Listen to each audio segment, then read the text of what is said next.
Well, good evening and welcome to Queer News Tonight. This is the world's first and only LGBTQ plus daily evening television news.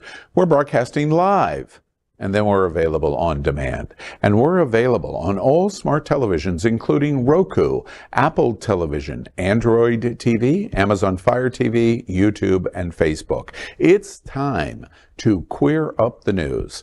It's Tuesday, May 16th, 2023. We are live and literally out of the closet and into the headlines. So many of your important stories we're going to tell this evening on Queer News Tonight.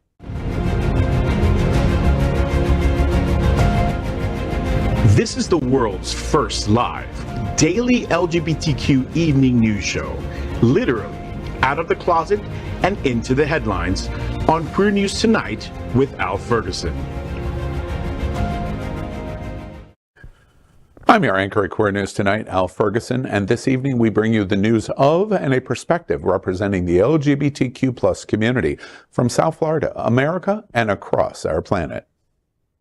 This is the world's first and only unedited live LGBTQ plus evening news show. Whatever happens unique in LGBTQ plus news, you will see it and hear it. Hotspots Magazine, Happening Out Television Network, is a nonprofit 501c3 media company in the same model of PBS and NPR, but designed for the LGBTQ plus community. Our mission is to support the 10 pillars of our LGBTQ plus community. We want to inform and educate the key issues of our Black community, Latino, lesbian, trans, students and youth, seniors, HIV, AIDS healthcare, business, political advocacy, and faith. Help us support our community. We are part of one of the largest LGBTQ plus media companies in America, Hotspots Magazine and Happening Out Television Network. Our magazine is celebrating 38 years of the LGBTQ plus experience, and our television news, talk, and entertainment shows support our mission to educate the LGBTQ plus and broader communities. Well, let's welcome anchor and drag queen, Karla Croqueta. She is hands down one of the South Florida's funniest drag performers. Plus, she's the patron saint of Hialeah and the most Miami queen in all of the land, bro. She was appointed Ultimate Miami Drag Queen and has been appointed, by the way, and has been dubbed by Miami Nude Times as Best Drag Performer, known as one of the people instrumental in jumpstarting Miami's new queer wave of drag. And the sentiment still stands. She is the host of Fruit Cocktail Brunch, the first Sunday of every month at Sweet Liberty on South Beach, and you can also catch her every Thursday at Gramps in Wynwood as she hosts Double Stubble at 9. Welcome, Karla. Thank you. Let's welcome anchor Jeff Oliverio. Jeff is a founder and treasurer of the Hollywood LGBTQ Plus Council, a community-based organization that unites the LGBTQ plus community in Greater Hollywood with a focus on life, government, and business. The council launched My Hollywood Pride in 2022, and their third annual event is scheduled for January 2024.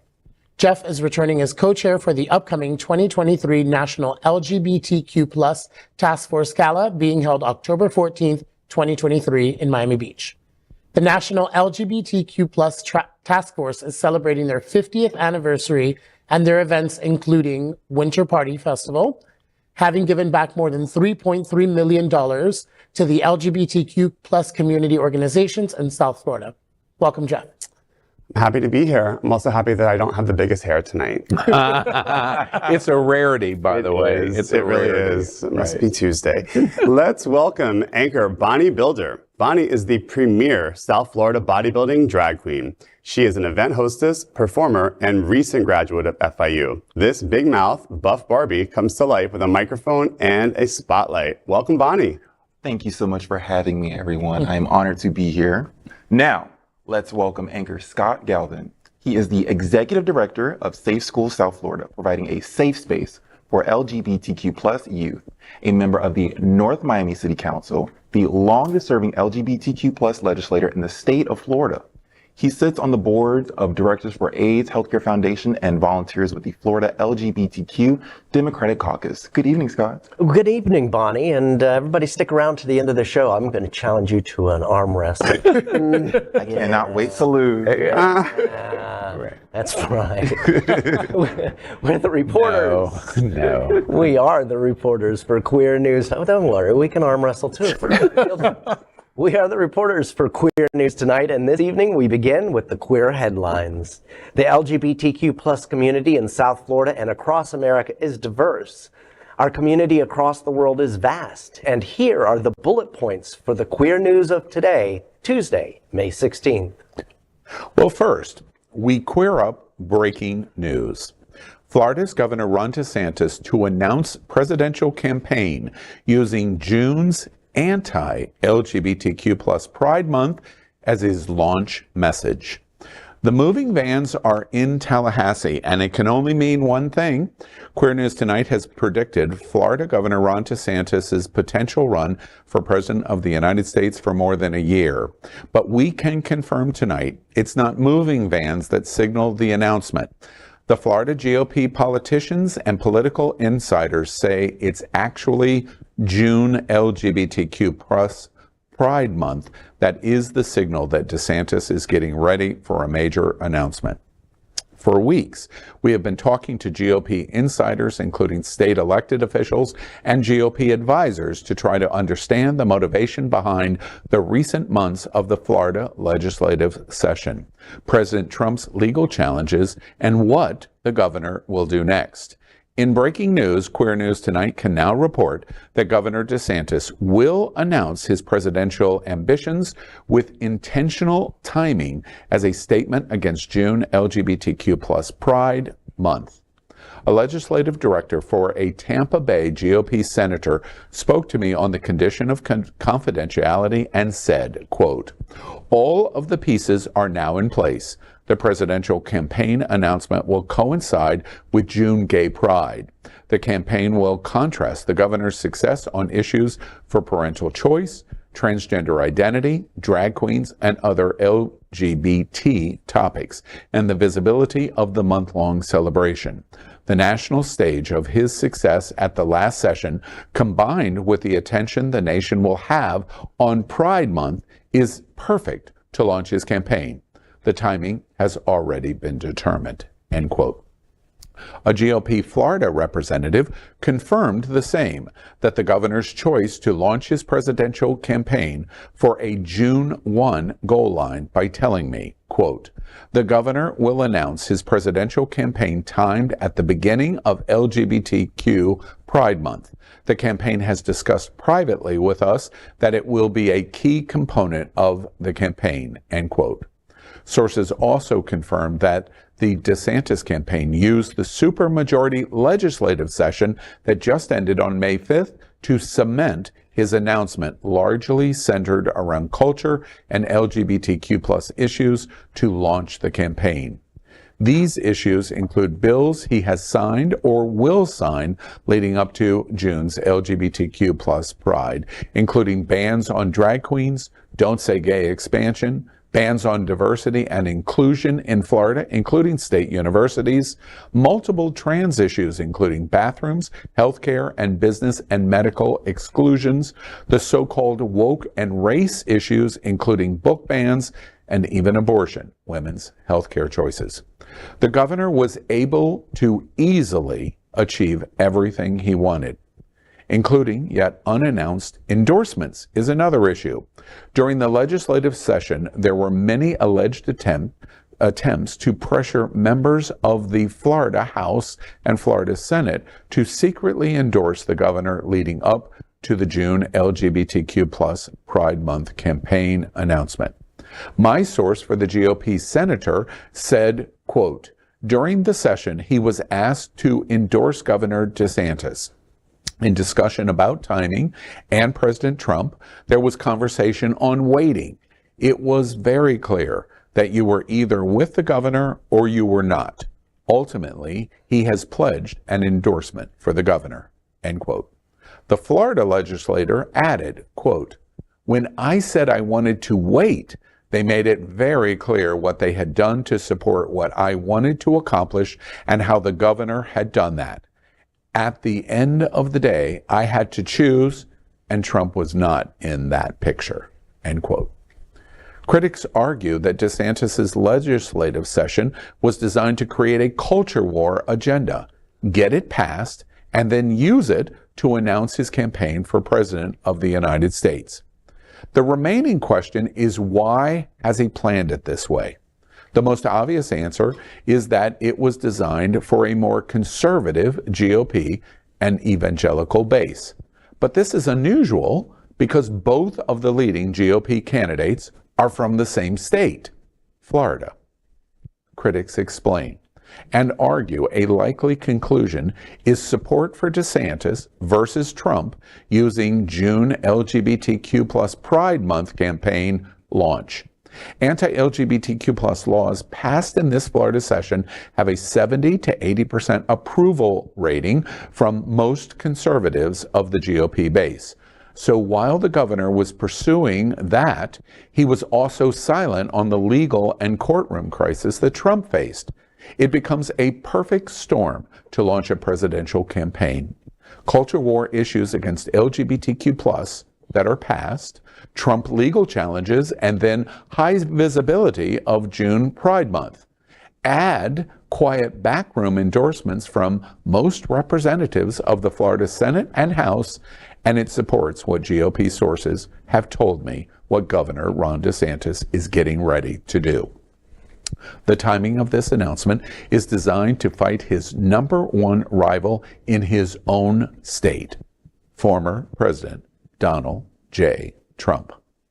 I spoke to several leading LGBTQ+ activists in advance of this breaking news story, and they suggested this has always been straight out of the Ron DeSantis playbook. For example, last year during June 22 Pride Month, DeSantis traveled to New York to speak just 1 mile from the Stonewall National Monument to deliver a speech supporting his Don't Say Gay agenda. Dave Abrams, DeSantis' campaign spokesman, on the criticism said, quote, "DeSantis will always stand up for what is right and will not be deterred by the radical left," end quote. In 2021, DeSantis made national and international headlines over June LGBTQ+ Pride Month. On June 1, he traveled to a Jacksonville private Christian school to sign a bill banning transgender girls from competing in girls and women's sports. On the very same day, his Department of Transportation announced they denied the Rainbow Bridge lighting celebrations in both Jacksonville and Sarasota. The next day, on June 2nd, he removed $900,000 from the Florida budget that had already been allocated for programs serving LGBTQ+ Central Florida. And just days before the June 12th, 5th anniversary of Pulse massacre, he stripped away $150,000 that had already been set aside to provide counseling to Pulse survivors. Brandon Wolf, a Pulse survivor himself and spokesman for Equality Florida, said about the governor's June LGBTQ+ Pride Month actions, quote, "It feels like Pride Month at every turn. It has been insult added to injury," end quote. Governor Ron DeSantis will be the first candidate in history to launch their presidential campaign using the celebration of queer existence, the fight for civil rights and dignity, to show the most radical conservatives in America he is the choice over former President Donald Trump. Well, we break this news today of something I think in our gut we all knew was going on. We've watched the playbook, which was explained from 22 and 21, of doing some kind of big announcement in conjunction with June Pride Month. Very insulting, lots of international and national news about it. This is a step farther for 2023 to launch this presidential campaign. Sources that we quote under the condition of anonymity because they're frankly, they're afraid of the governor, says this is what's going on behind the scenes. And through the legislative session, we watched all of these just tremendously harmful pieces of legislation debated, largely argument against them ignored by the supermajority, and now we understand why. He wanted this passed to be able to use these issues to take on the LGBTQ community and Pride Month to show ultra-conservatives, the most radical conservatives and evangelicals, I'm your choice over Donald Trump. And that's what he's getting ready to do. Al, do you think he's going to state in his announcement that it's Pride Month and he's doing it because of Pride Month, or will he let it be more of an implied? To be honest with you, I think there's better than average chance that he is going to incorporate a reference to LGBT this time. In the past, like what he did in 22, he didn't specifically reference Pulse, for example, and what he did in 21 prior to the Pulse massacre 5th anniversary. This time, he probably, I think there is a better than 50% chance. He's got a supermajority and is unstoppable. There is nothing that can stop the governor in the state of Florida. Right. Nothing. There is only one person that can stop the governor's plans, and that is President Donald Trump. Right. And the only person that he is going to argue greater hate than the LGBTQ community is the person living in Mar-a-Lago in Palm Beach. And so if it's a choice of throwing LGBT under the bus with June Pride to dangle the red meat for radical conservative and evangelical, I think he is likely going to do that. I think well, I mean, I think, Donald Trump won last time with a third of the electorate through the primaries, basically, because he was able to just, kind of have these little battles in each individual state and win. And DeSantis is playing in that lane. So it's yet to be told whether that lane will be divided amongst DeSantis and Trump, and will there be another candidate that will take the other third as people drop out and those come to fruition. And I think DeSantis is overplaying some of his hand. I mean, you already are seeing, North Carolina yesterday was a great example of people coming out against the abortion ban. We have a worse abortion ban here in Florida. So women are going to come out against DeSantis.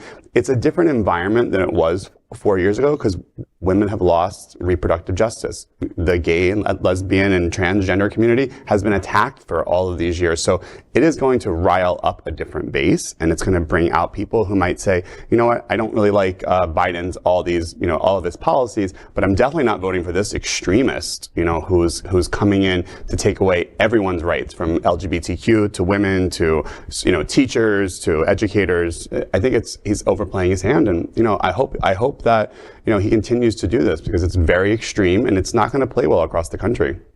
I think it's going to be interesting to see what happens with those endorsers.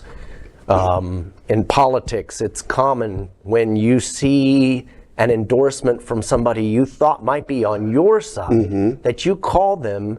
Maybe you're polite and say, why did you endorse the other guy? More than likely you call them and say, what the hell were you doing? Right. It will be interesting to see how many Florida legislators, when they get that phone call from Donald Trump, stay with DeSantis without hedging bets or just switching allegiance. I can give you one reference that I do know in the behind-the-scenes conversations in the preparation of this breaking news story. It's been going on for several weeks. One person said in the conversation that was going, this was all going on at session, by the way. So behind the scenes, while we're fighting and fighting and fighting on trans, this is really what the governor really cared about, because I've already got this. Nothing you are going to say is going to change that. So therefore, I'm not concentrating on that. And he worked very hard in this. The comment about endorsement was, wait, I want to wait. I just reiterate one of the quotes that are done. I want to wait. And the conclusion of the wait was, you're with us or you're not, and we'd like you to tell us. And at the end of the day, the decision was made that Trump wasn't going to be the supermajority voice that they were watching in the session in the House and Senate. And so as a result, the endorsement goes to DeSantis. So even if Trump shakes the cage, which is your point. I think Trump has been too slow here. So if the House and the Senate is any example, and other places in Florida, I think Trump is going to be coming late to the table. And to the point of the issue that it's not going to play nationally, the orchestration, and I think the real key point to the story that we're reporting tonight, is he's using this as a beacon to announce. He doesn't. He probably doesn't really, at the end of the day, care about any of this except the focus of the base, because his enemy, while is LGBT, engaged in parental rights, etc., blah, blah, blah, his real enemy is Donald Trump. And this strategy is to take on his enemy. And the proof of that, a lot of people are going to say, Queer News Tonight has taken this story way too far. Okay, we'll see. We've got 14 days to see. We'll see. But at the end of the day, can we imagine Donald Trump in the next 14 days creating a campaign to platform on LGBT in the next 14 days as we approach June Pride Month? Well, very likely we can't imagine that he would do that. Why would he do that? Of all of the things we know about him, he's definitely not good on trans, but broadly, he cares about himself, not us. That's not what's going on in the governor's mansion. No. I think DeSantis is very hyper-focused on trying to push his agenda to the extremist. And I think that him doing this on Pride Month is literally taking that platform and putting himself in front of the entire community and just being like, hey, this is not something that I agree with. I know this is something that you don't agree with. Let's all get on board with this. So I do think it's a very deliberate attack on Trump's agenda and everything that we're facing right now. Yeah, and I'm in close proximity with Trump supporter. So I'm very curious to, sort of see how the tide turns. Will they stay behind the person who they were like galvanized, like they were like rooting for him, have the hats and everything? I shouldn't say gender. But now are they just going to root for the person with the bigger power play?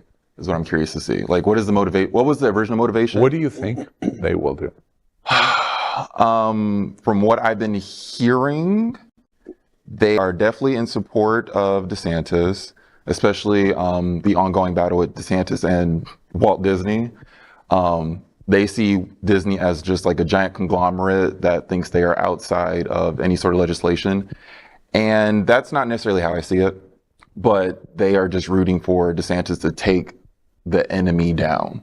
So they're already raising the green flag for DeSantis. So I'm very curious to see how consistent they are in their beliefs with that. And I just think, again, around the topic of where DeSantis has the lead, is DeSantis is getting Florida state legislators behind him, which, if you ask the average Floridian, they have no idea who their state legislator is. So an endorsement from them probably means nothing, because it's like saying Joe Schmo endorsed me. Right. Trump has the majority of our DC legislators in his camp, which have greater name recognition and have greater influence. So Trump already got them lined up behind him. And again, everyone is lined up, but Trump is winning those, and across the country, Trump is winning, from the House of Representatives and the Senate. I want to ask everybody at the table, last themed question here before we move on in this breaking news. What do you think Donald Trump would think on this story? If he was watching Queer News Tonight and he watches this story, and we make the observation of what DeSantis has been doing behind the scenes, what a legislative aide for a noted senator in Tampa Bay, another representative, in what they've commented, and how DeSantis is moving behind the scenes for this launch announcement, and what he's doing and why he's doing it. What do you think Donald Trump's reaction to it would be?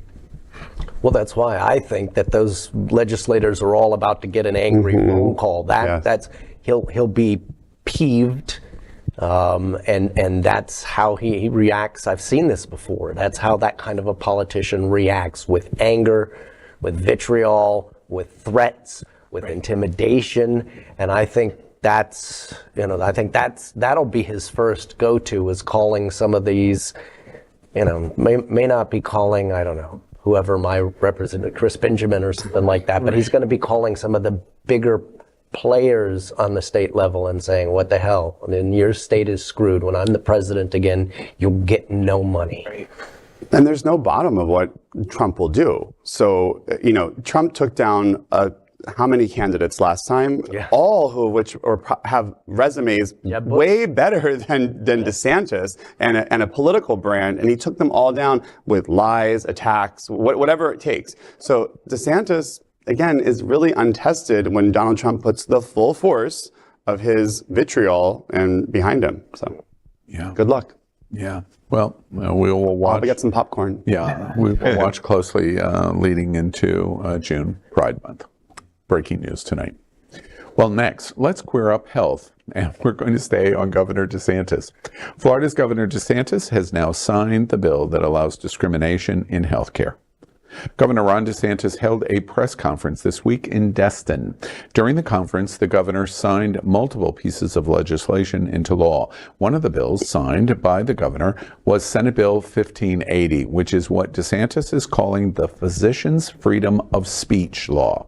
The Human Rights Campaign, the HRC, has condemned Governor DeSantis for signing SB 1580 for calling it a license to discriminate in healthcare bill.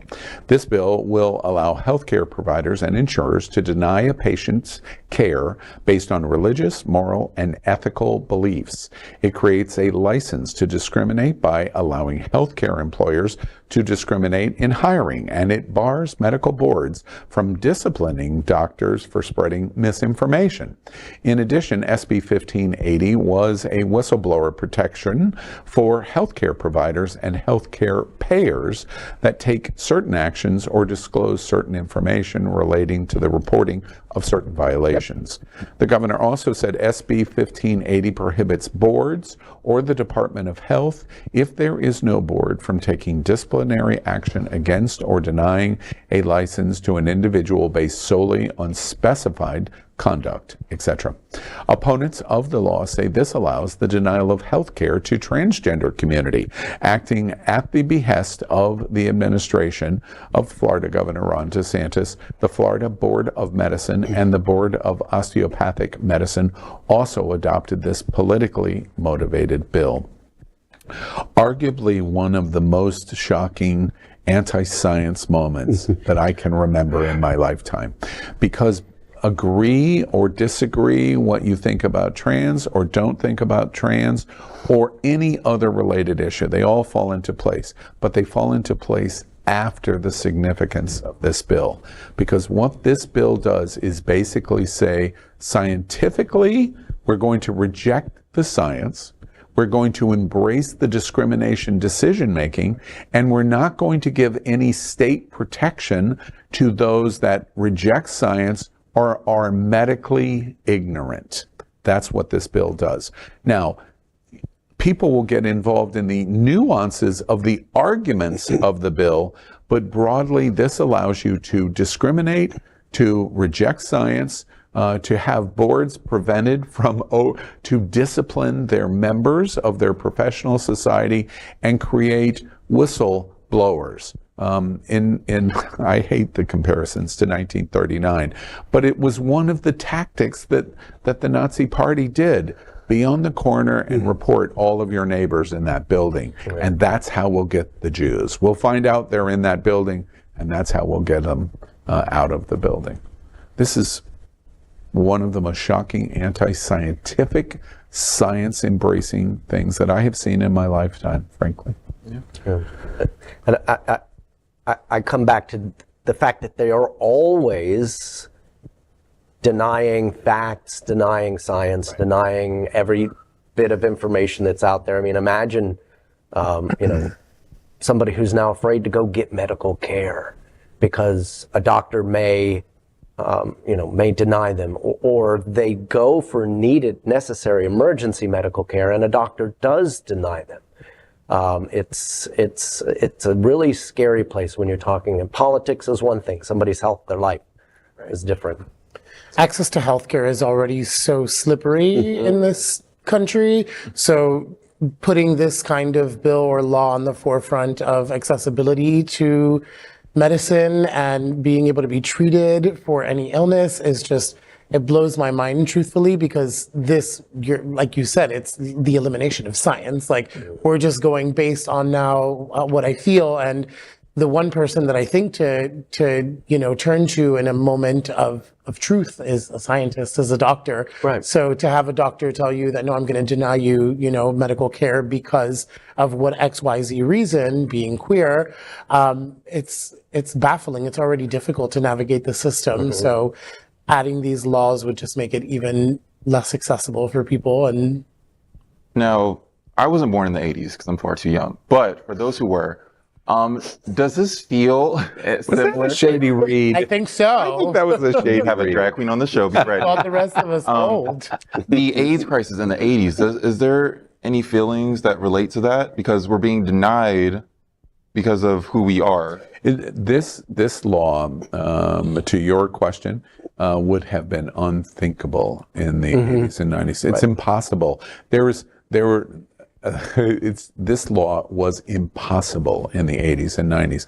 And the reason is, even the most radical of the most radical wouldn't suggest, wait, because you have an ethical belief, I'm not, get out of my hospital or get out of my clinic. It was just impossible. That's like the exact opposite of what medicine should do, right? Like, medicine should be They take it Do no harm. They literally Do no take harm. a Hippocratic oath to exactly. protect and serve everyone medicinally, and this is like taking away that Hippocratic oath.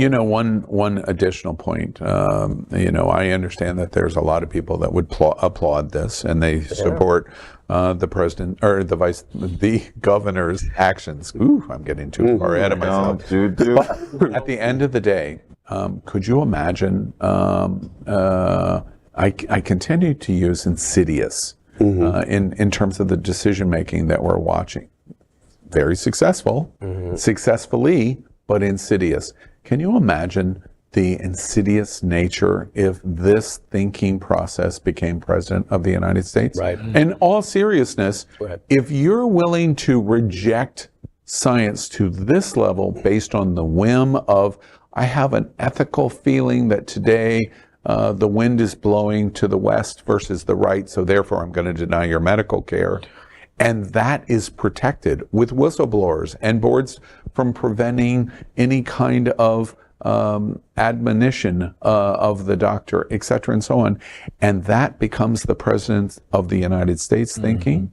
We're going to take a turn in America unlike we've ever seen before. I think the business case here is that we as constituents and people who have health care and benefits need to lean into our medical providers and start saying things like, if you're going to a doctor and, Aetna or United Healthcare is covering covering this doctor, and this doctor isn't actually giving the medical care that the medical profession is putting out there, then they should no longer be an approved doctor for plans. And we need to get the business community, which is what's happening in North Carolina, which is happening, in many states across the country, is we need the business community to come in and say, this isn't going to be good for our employees, for our students, for our residents, for whoever is our constituency in the state. And that's what we need to fight back on this. Next, let's queer up the USA view. New report shows liberal California as a hotbed of anti-LGBTQ plus extremists. According to a new report from the Anti-Defamation League, California may be a Democratic stronghold, but it has become a hotbed of right-wing, white supremacist, and anti-Semitic activities. The ADL report, which looks at incidents in 2021 and 2022, found significant increases in white supremacist and anti-Semitic incidents, including collaboration between the two groups.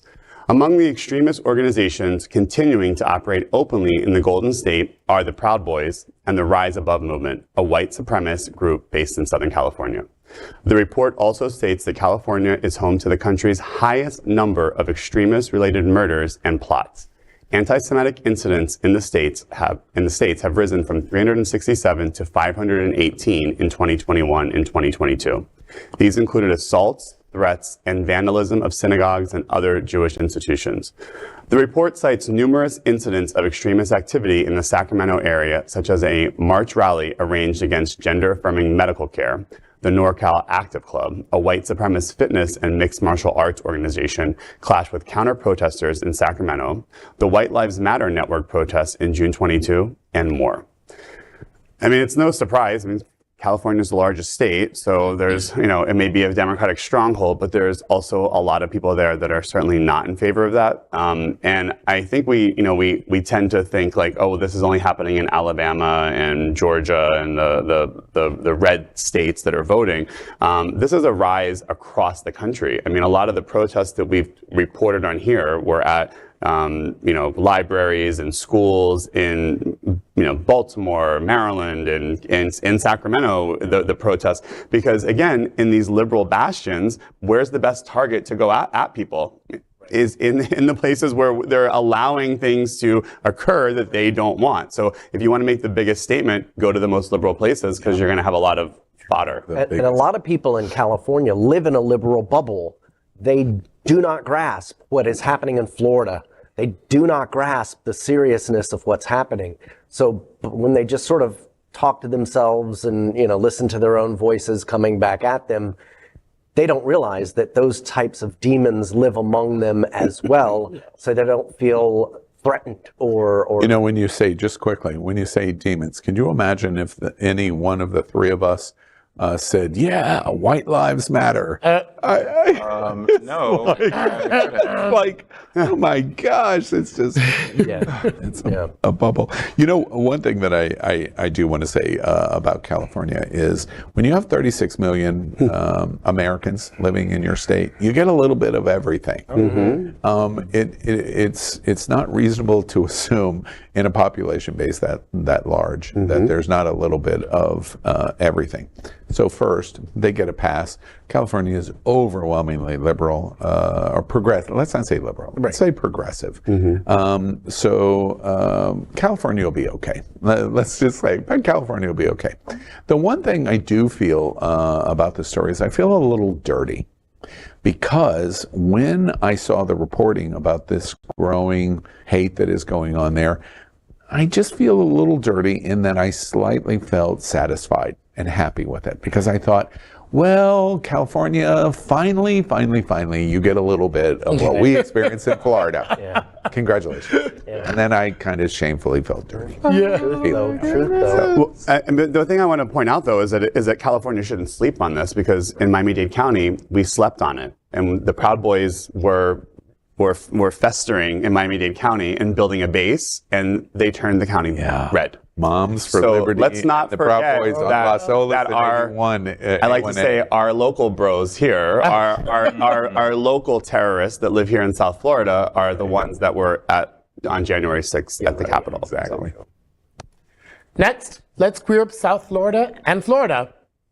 The Smart Ride invites you to go bowling with friends. The annual Bowling with Friends fundraiser supporting the Smart Ride is here. The 2023 event is organized by Smart Ride, Marcia Chavez, and Mike Trottier. The event will take place on Sunday, May 21st from 1 p.m. until 3 p.m. at the Bolero, Dania Beach. The event is presented by TSR Adventures, Inc. and Can Community Health. What makes this year's fundraiser special is that it is the 20th anniversary fundraiser by the Smart Ride. Buying an A-Lane ticket will offer you 2 hours of bowling, shoe rental, 2 slices of pizza, and unlimited soft drinks. The participants will have a chance to win $1,000 for the Smart Ride team. Even an individual bowler can win $1,000. For the fundraising category, a team can win $500 and an individual can win $500. Register your team at thesmartride.org. That sounds like a blast. I want to go. So I was excited. I wanted to participate in this fundraiser as soon as I heard that we'd be hanging out in alleys and there'd be balls Not flying. the alleys that you're used to. Oh, yeah. okay. So I shouldn't get excited that a bowling pin is You about... should get excited, You should. but for a different reason. Okay, Yes. bowling pins are about 12 inches long. Should that be something I take into They're consideration? very long. Okay. I was Only one at a time. Now America understands why this is queer news. Right. Right. One of the things that I think is, which is fun, is that you get 2 slices of pizza. Yeah, the buddy. fact that Glenn Weinzimmer and Smart Ride has focused on all of the details of we're going to help raise some money. The money of prizes is going to go to the teams, which comes back to Smart Ride. I think that's genius. And you're going to get 2 pieces of pizza. I can't even have the pizza. I was going to say, if only I ate carbs, that would be amazing. If only Gary. I wasn't born in the 80s. I don't eat carbs. Right. I smell more shady. But I have beautiful hair. All right. Next up, let's queer up business. Russia sues Google for LGBTQ plus propaganda. A Russian court fined Alphabet's Google 3 million rubles for failing to delete YouTube videos it said promoted LGBT propaganda and false information about Russia's military campaign in Ukraine. Over the last year, Moscow has levied dozens of fines against Western tech companies as part of a drive to ramp up control over what Russian internet users see online.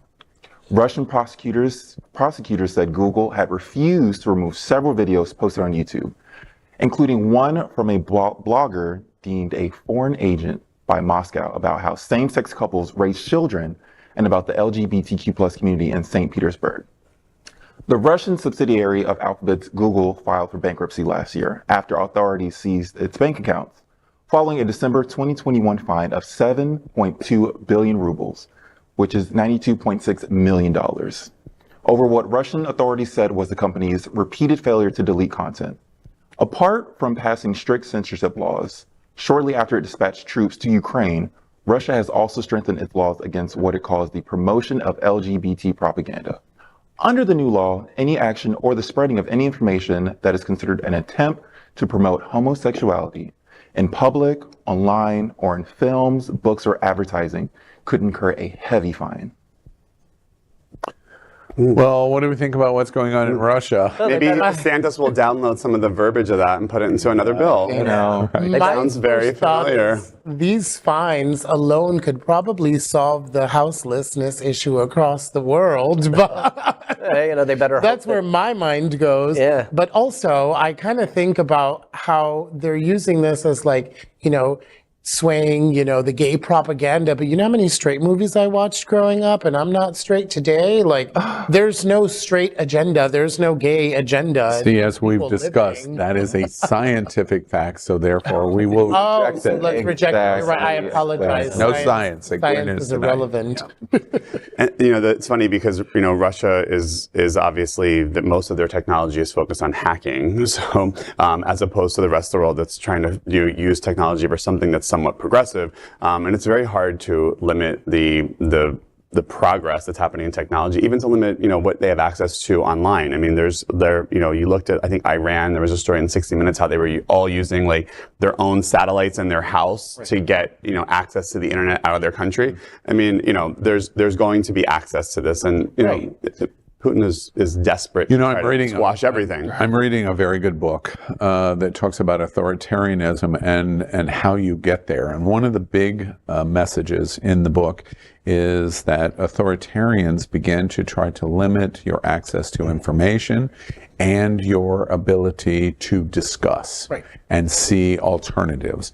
And the reason authoritarians do that is because they basically want to dumb you down. And when they dumb you down, you question less, and majorities focus on marginalized minorities, and it focuses on the hate of the marginalized minority versus the hate of the authoritarian.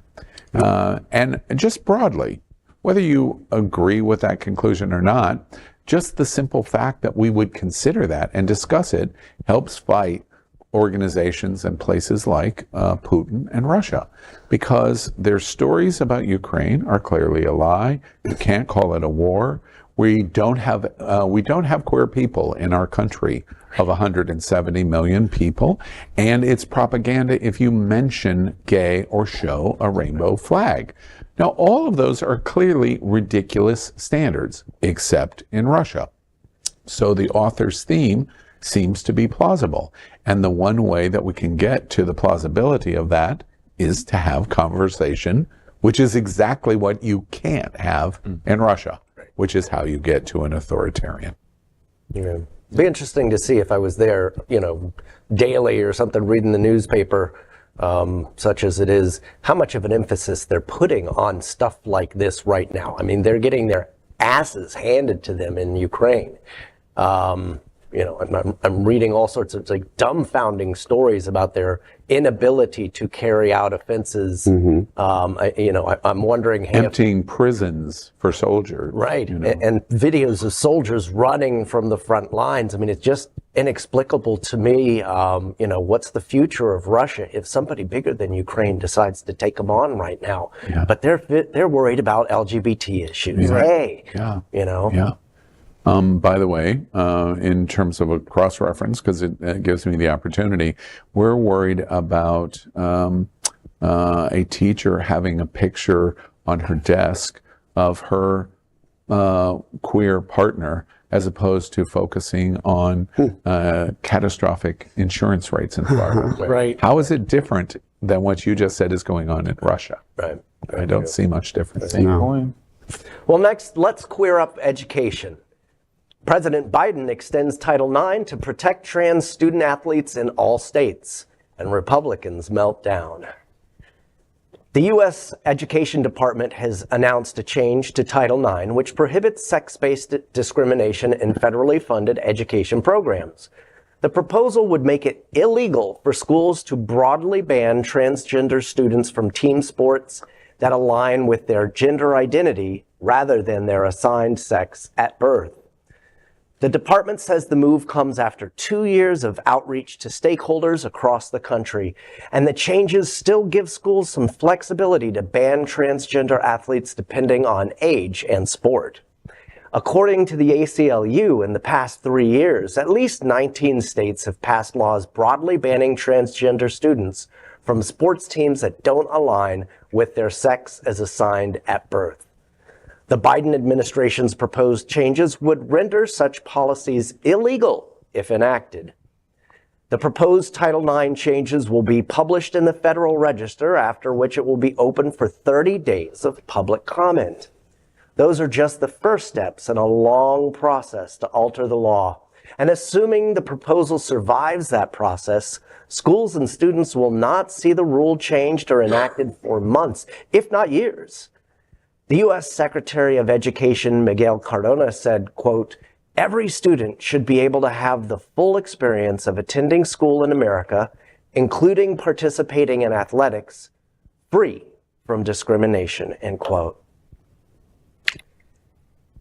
Well, what a striking contrast with the other stories that we've been, talking about tonight. Trying not to make it about one party versus the other, you certainly see a different attitude towards transgender rights and LGBT issues from one viewpoint versus another. It's striking. So there is an argument, I'm going to be a bit controversial. There is an argument about your genetic, your biological makeup and the sport that you participate in. Mm-hmm. And you can delve into that with science and facts, but the Conservative Party is not going to do that. They're going to see, this isn't what I'm used to, so this isn't right, something like that. It's a great accent. Thank you. I had a lot of practice. Wait, have you met my family in Virginia? I'm your cousin. How'd you know? Right. Right. The Title IX, if I may be incorrect, is about federal funding, correct? Yes. So my worry is that if I'm the education in Broward County or in the state of Florida, and we say, well, we're not going to follow this, and then they're going to say, well, we're going to lose funding, and then they're going to blame the liberal agenda on allowing this to happen, and so the backlash is, Biden is going to end up with this taking away funding for education programs, and that's there's always a way to spin that this is going to now just going to continue to to create more, and I think you're seeing across the country, I don't know if we did the story here, but my family's from West Virginia, and there in Bridgeport, West Virginia, there was a story about that they allowed a trans student to compete in the sport of the gender that they were identifying as. And so,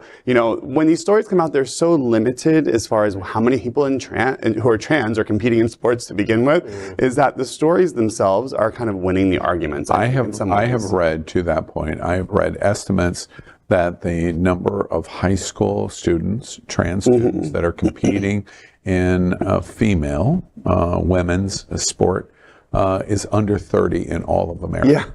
Yeah. And not to diminish the participation of those 30, but we are broadly caught up in this culture attack on the trans community and the destruction of women's sports and over less than 30 people in America participating in this. And while that, I'm not even dismissing that some people think that that's significant. What I'm pointing out is that we are being educated by our media and by the radical points of view that exist in America to scare America into something that's not really happening. Right. And why are they doing that? And then you come back to power, control, and money. Right. That's what this issue is all about. It's not that it's a distraction. It's gaslighting. It's not that the dramatic destruction of American society is happening. It's because we want to make money and we want to be in control, which is very sad. Here's a sneak peek of some of the stories in this week's SFGN On Stands Thursday. This week in SFGN, powered by Queer News Tonight.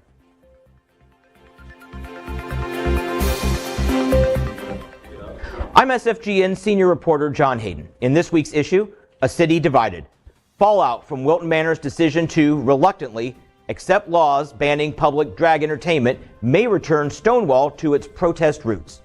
Also, with IML coming up, all of LGBTQ+ in Wilton is rallying around Mr. Ramrod 2023. I preview his leather-tastic send-off. And Thunder Bunny hops into town. We have a look at Wilton Manor's new hair-raising art installation.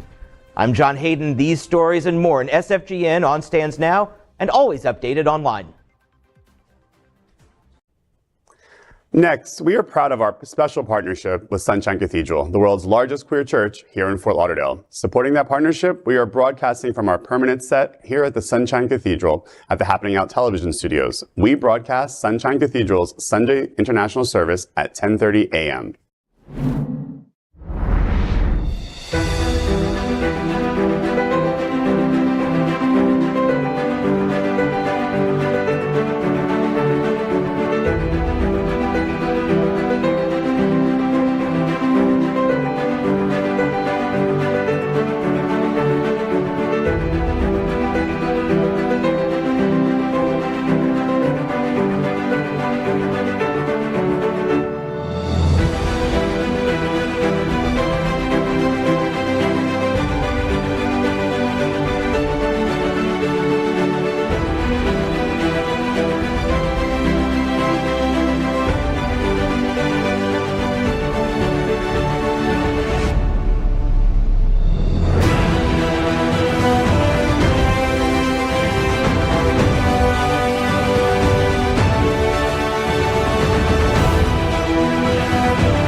Well, we finished tonight's Queer News headlines with a segment we call LGBTQ+ 1 Minute News.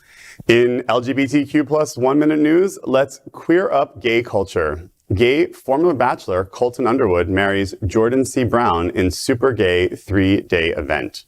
Colton Underwood, former lead of The Bachelor, recently tied the knot with his husband, Jordan C. Brown, in a beautiful and fun-filled 3-day wedding. Though Colton was cast as The Bachelor and left his season in a relationship with Casey Randolph, he eventually revealed that he is gay.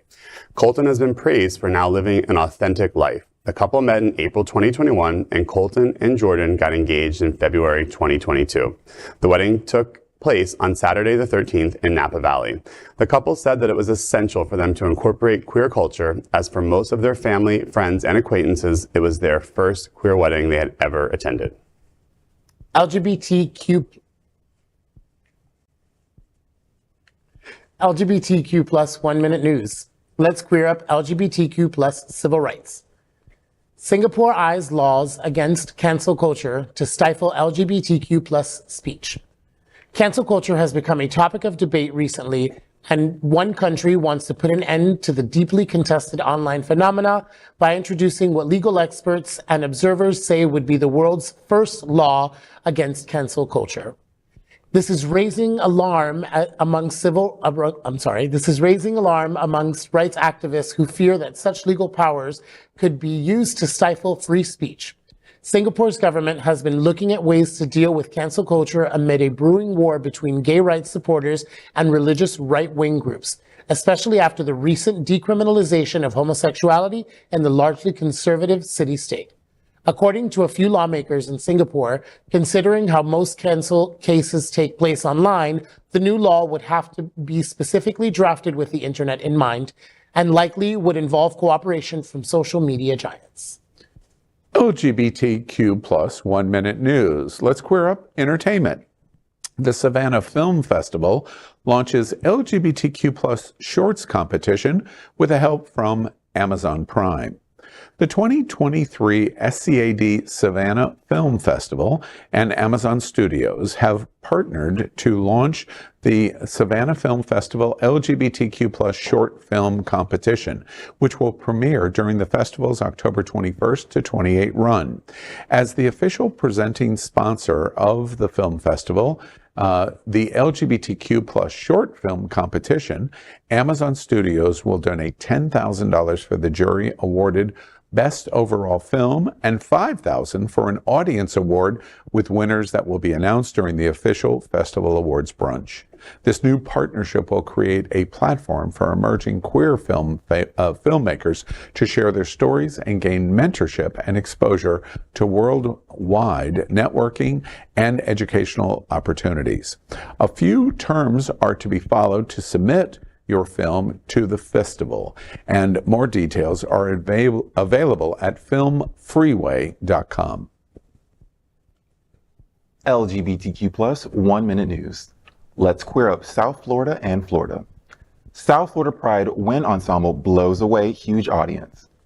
One of America's largest LGBTQ plus symphony orchestra musical groups held a concert at the Broward Center for the Performing Arts this week. South Florida's Pride Wind Ensemble performed A Night at the Pops as a nostalgic return to a summer concert theme like the Boston Pops Esplanade concerts. South Florida Pride is one of the nation's largest cultural LGBTQ plus performance groups. It actually consists of 6 performing arts LGBTQ plus groups, including a jazz ensemble, a youth band, tropical winds, a steel band, which performed during the concert intermission, and of course, the beloved Pride Marching Band. Under the direction of Artistic Director Dan Bassett and Assistant Director Sarah Cowley, the program was a triumphant return last held before pandemic. You can learn more by the unapologetically queer interview Al Ferguson had with Bassett. The entertaining group program included Stars and Stripes Forever, a musical performance of Cassie at the Bat, and even a rousing rendition of Tuba Tiger Rag. You can support the nonprofit LGBTQ music experience by going to pridewindensemble.org. LGBTQ plus 1 minute news. Let's queer up politics. Save Gala draws all LGBTQ eyes to November 2024's election of every lifetime. This week, Equality Voices and Fundraising was front and center in South Florida as SAVE, Miami-Dade County's largest LGBTQ plus advocacy group, held its annual gala at the Miami Beach New World Symphony Hall. The Save Gala was celebrating its 30th anniversary. Special recognition was given by city and South Florida political leaders to Executive Director Orlando Gonzalez and his leadership through the trying times of the pandemic, and then Governor DeSantis. The beautiful programs included a bar, food, silent auction, and then an awards program hosted by Queer Eye's Jay Rodriguez. A highlight and congratulations from Happening Out Television Network for the special award presented to Glenn Weinzimmer. His contributions to the LGBTQ plus community and celebrating the 20th anniversary of the Smart Ride for HIV/AIDS and other LGBTQ plus health issues.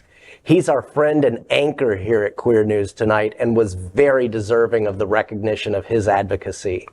You can still contribute to supporting their ongoing social justice efforts by going to save.lgbt. That's today's news for the LGBTQ plus community on the world's first and only LGBTQ plus evening news show. If our community is important to you, share this news with your friends and family. Are you, like most of America, part of our very large television audience watching this live LGBTQ plus news broadcast right now on Roku, Apple TV, Android TV, and Amazon Fire TV? Queer News Tonight is the only live LGBTQ plus digital television show in the world that is out of the closet and into the headlines. We need your support. If our community is to grow, we must tell our stories and bring them to the attention of the broader world. This is the only place in the world that tells these types of LGBTQ plus stories in motion and sound. That is the passion of Hotspots Magazine, Happening Out Television Network, and Queer News Tonight. I'm your anchor, Al Ferguson, and on behalf of these LGBTQ plus reporters, the anchors of Queer News Tonight, including Karla Croqueta, Jeff Oliverio, Bonnie Builder, and Scott Galvin. And we will see you daily at 8 p.m. And to our LGBTQ plus world, we wish you Good night. Good night.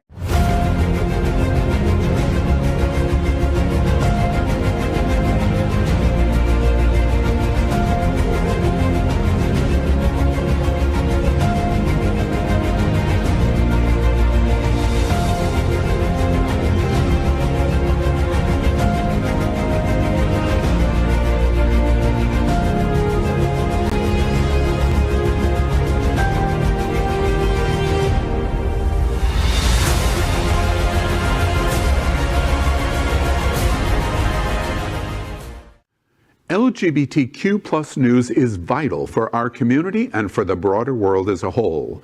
We have enough enemies at Fox News. Tucker, Sean, and Laura are loud. We need passionate allies. Happening Out Television Network, Queer News Tonight, and It's Happening Out are literally out of the closet and into the headlines. Our community needs your support. Like this broadcast and subscribe now to ensure the growth of the entire LGBTQ plus community.